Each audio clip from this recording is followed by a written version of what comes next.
Albayanong Bateño, syempre nagbabalik tayo para sa panibagong music video reaction. At ngayon nga, bibigyan natin ng video reaction ang isang kanta ng G22 na Papapapalaban. So ito yung kanilang official music video. So yeah, first time kong papakinggan to at first time kong maririnig din tong kantang to. It was it was released 8 months ago base doon sa description ng video. So yeah, this is my first time hearing and watching the music video. At syempre, I'm a fan nung makita ko sila sa mga videos ng SB19, mga vlog ng SB19. Na-amaze ako sa kanilang talent. Then so nung nag-perform sila sa Wishbus, the cadence, the flow din ng mga nagrarap ng members dito sa G22. Although hindi pa ako masyadong nalilito pa rin ako sa pinaka name ng kahit tatlo lang yan. Isa lang yung nakikita kong pamilyar, si AJ yung isa. Tapos yung dalawa nililito ako kung sino dun, si Alfea or kung sino yung isa, no? So yun, panoorin na natin to. At syempre, kung bago ka dito at gusto mo naman tong reaction video na ginagawa ko, make sure to subscribe and click mo yung bell para sa updated kalagi sa mga ina-upload kong reaction videos. Syempre, wag na nating patagalin pa. G22, Palaban, let's go!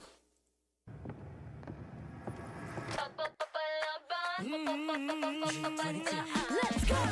Bago na ang panahon, ibang-iba mula noon. Mula noon. Wait.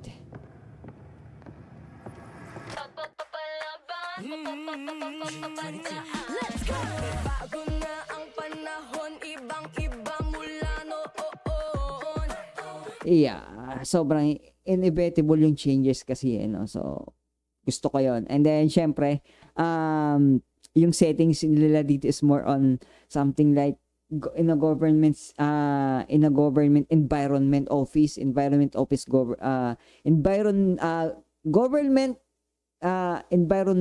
yung ang visuals nila dito, no? So, yeah. Bago na ang panahon, ibang-iba mula noon. Yeah, kasi nga makikita mo dito yung may flag, and then yung kung hindi ako, ito yung si Tandang Sora. I know may si Tandang Sora to, so Melchor Aquino. So yan, ito yung siya. And then syempre, more on is like, I think kung titingnan ko, is more on like something political side yung scenario, yung sa base pa lang sa visuals, no? Mula noon.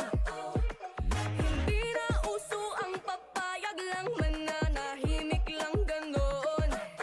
Hindi na uso na papaya ng ano sabi yan, hindi na uso yung papayag lang na mananahimik. Mananahimik lang ganon. Hindi na uso ang papayag lang, mananahimik lang ganon.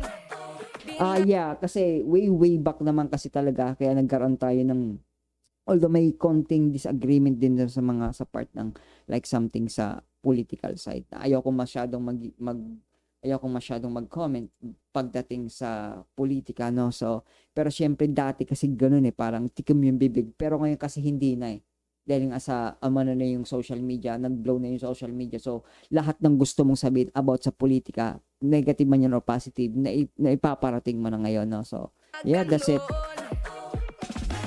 Natutunang lumaban, di na nagpapaiwan, no. Marunong ang mga tuwiran, di maiisahan, oh no.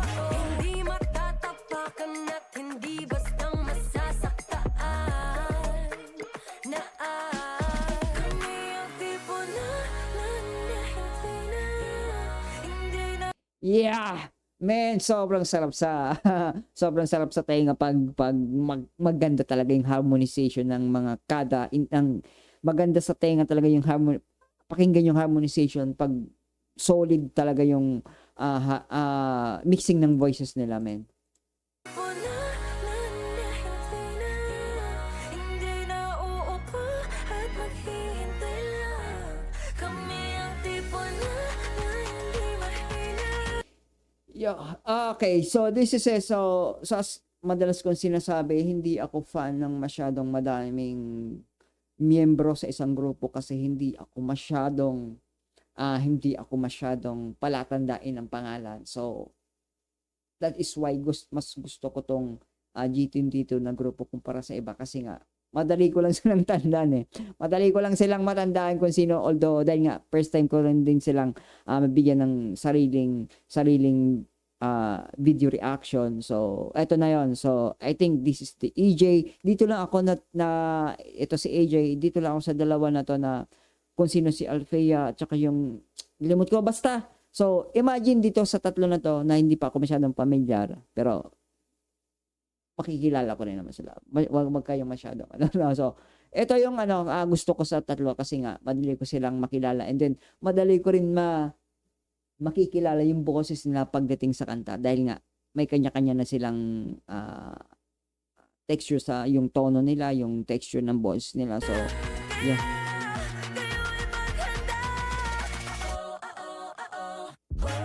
Heto na ang mga palaban. Di basta mapapaandaran.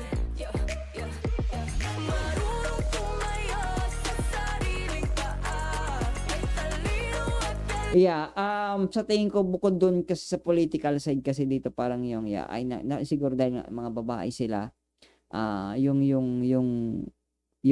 women empowerment parang ito na yung sinasabi nila na yung marunong na sa sariling pa kumbaga may sarili na rin silang identity, may sarili na lang silang strength. So sa tingin ko it boils always down sa pagkakaroon sila ng yung sa politika pa rin kasi pero nakikita ko kasi dito yung parang weak dati na hindi na kami dating ganon, kaya na naming bumoses, kaya na naming lumaban sa sarili naming paraan. So dito na yon, ito yung nakikita kong mensahe na gustong ipakita ng kanta na to ng G22.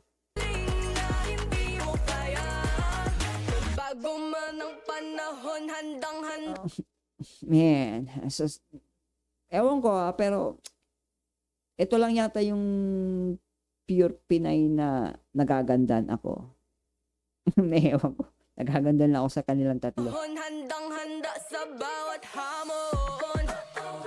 Come on, come on, Hindi mo pa mawari. Panahong pinaglaban ni Silang. Kwento ko pa sa'yo mga nangyari. Sa bokabularyo ang babae ka lang. Pagkat walang kasarian ang pagiging mata.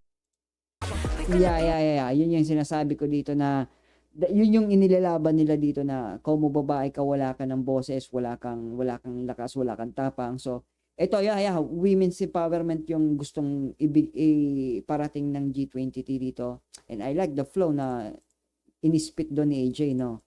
Come on, Hindi mo pa mawari. Panahong pinaglaban ni Silang. Kwento ko pa sa'yo mga nangyari. Sa bokabularyo ang babae ka lang. Pagkat walang kasarian ang pagiging matapang. We Filipino killer, Filipino winner. In this day and age, you can't just say wala sa nata. We independent, working our way up. Pushing it right under your time. Yeah, man. Yeah, gusto ko yung gusto ng mensahe ng mga dito. Anyway, pagdating din naman kasi sa ganitong topic, sa ganitong usapin, nagkakaroon kasi talaga ng clash yung part ng may mga grupo din kasi talaga na masyado na nilang wini-weaponize yung women empowerment, feminism. Pero hindi naman kasi dapat na pagdating sa feminism naman kasi na dapat apakan mo na yung other side of gender, no? So ayoko masyadong mag-comment regarding dyan kasi isang malaking issue yan sa ngayon.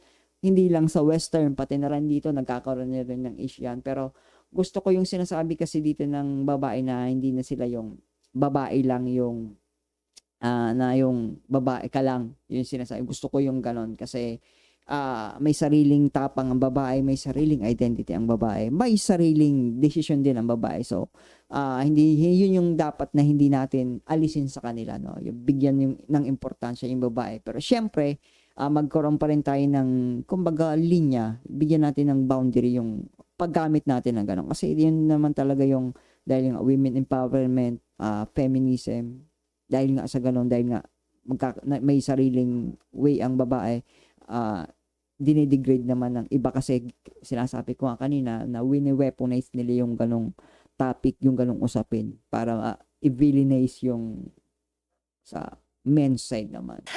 Kami ang tipo na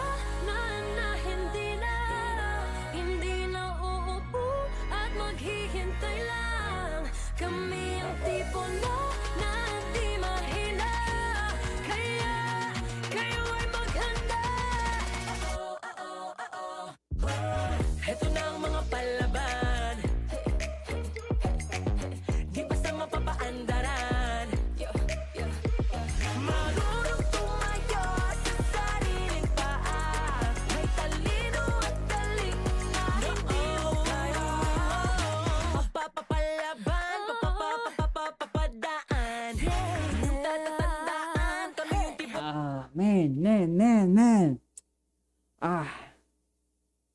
Man, bihira ako mag-comment sa mga girl group kasi sabi ko nga, hindi ako fan ng P-pop, hindi ito yung genre na kinamulatan ko na pinapakinggan ko hanggang sa tumanda. Pero yun nga, dahil nga sa SB19,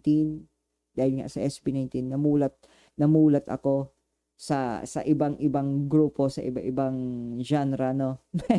Which is I like this combination, this group, no. So hindi pa ako masyadong familiar sa kanila sa ibang project nila, so hopefully magkaroon pa ako ng time para sa kanila, no. So yeah, let's see. Na hindi basta mapapaandaran, mapapapalaban, papapadaan, yung tatatandaan, kami yung tipo na hindi basta mapapaandaran. Hindi na uupo at maghihintay lang. Kami ang tipo na di mahina, kaya kayo ay maghanda. Heto na ang mga palaban,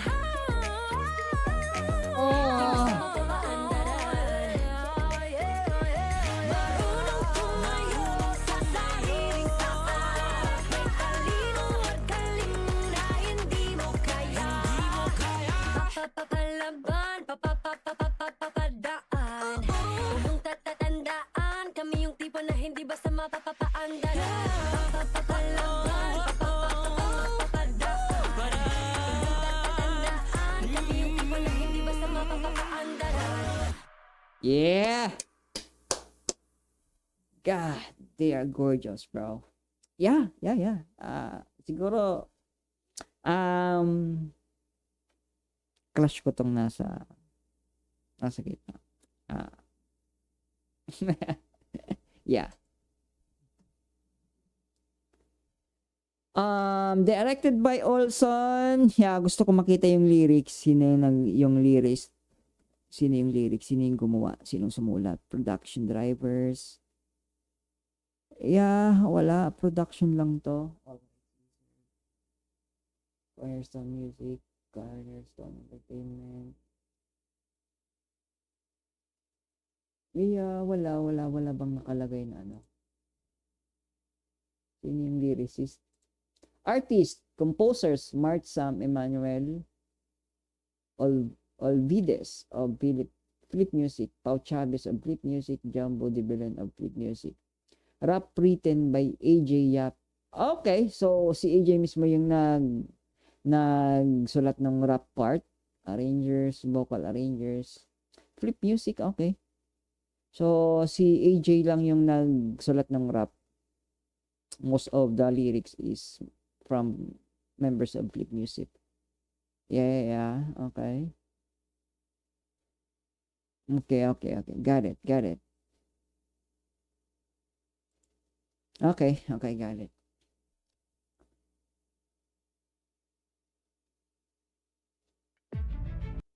Yeah, so yep, as I've said sa reaction ko kanina na yeah, it tackles more on issue na about sa women empowerment, no. So in yung part na yeah, hindi na sila mananahimik, hindi sila yung babae ka lang, no. So yeah, I think good message din naman yon sa pangkalatan, hindi lang sa ibang bansa kasi sa atin ganoon na rin eh.